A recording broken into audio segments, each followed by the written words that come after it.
अपनी बेटी की शादी जबरदस्ती अपनी पसंद के लड़के से करवाने वाले अंकल जी लोग बड़े चिंतित हैं।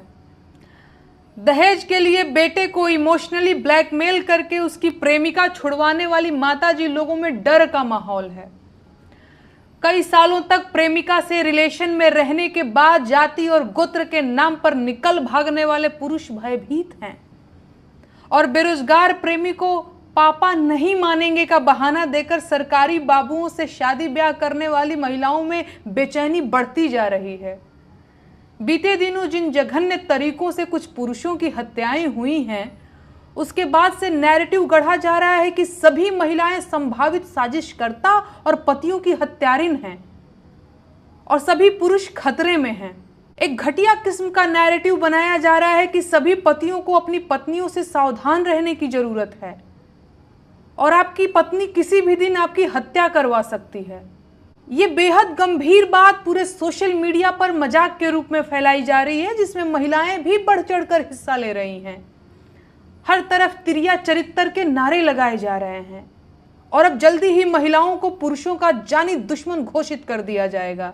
हालांकि इन हत्याओं में महिलाओं के साथ उनके पुरुष साथियों ने भी बढ़ चढ़कर योगदान दिया है, लेकिन इस बात पर किसी को बात नहीं करनी, क्योंकि उसमें मनोरंजन में कमी आ जाएगी, मजा किरकिरा हो जाएगा, मीम खराब हो जाएंगे और महिलाओं को अपमानित करने के मिशन में बाधा आएगी।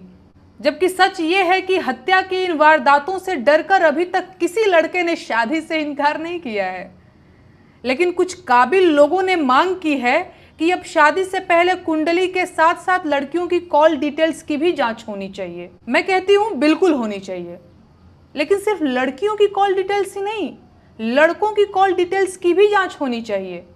ऐसा तो नहीं है कि जीवन साथी की हत्या सिर्फ महिलाओं ने की है। आंकड़े उठाकर देखेंगे तो पुरुषों के हाथ ज्यादा खून से सने मिलेंगे, लेकिन समाज ने इस चीज को इतना नॉर्मलाइज कर दिया है कि ये सब तो होता ही रहता है। चिंता की बात तो ये है कि अब महिलाएं भी इन अपराधों में शामिल पाई जा रही हैं। समाज में विवाहेतर संबंधों के चलते हत्याएं पुरुषों की भी हुई हैं और महिलाओं की भी। ऐसी हत्याओं में सिर्फ औरत या सिर्फ पुरुष को जिम्मेदार बता देना एक बेवकूफाना बात है। कोई पुरुष अगर अपने एक्स्ट्रा मैरिटल अफेयर के चलते अपनी पत्नी की हत्या करता है तो क्या उस अपराध में एक अन्य स्त्री इनडायरेक्ट तरीके से शामिल नहीं है? उसी तरह कोई स्त्री अगर अपने विवाहेतर संबंध के चलते अपने पति की हत्या करती है तो क्या इस अपराध से पुरुष समाज को पूरी तरह से बरी किया जा सकता है? हमारा समाज पुरुष सत्तात्मक और महिला विरोधी समाज है, जो महिलाओं को हमेशा गिल्ट में रखना चाहता है, क्योंकि इससे महिलाओं को डोमिनेट करना आसान हो जाता है। समाज महिलाओं को कंट्रोल में रखना चाहता है, जिसके लिए वो तरह तरह से उनका मोरल डाउन करता रहता है।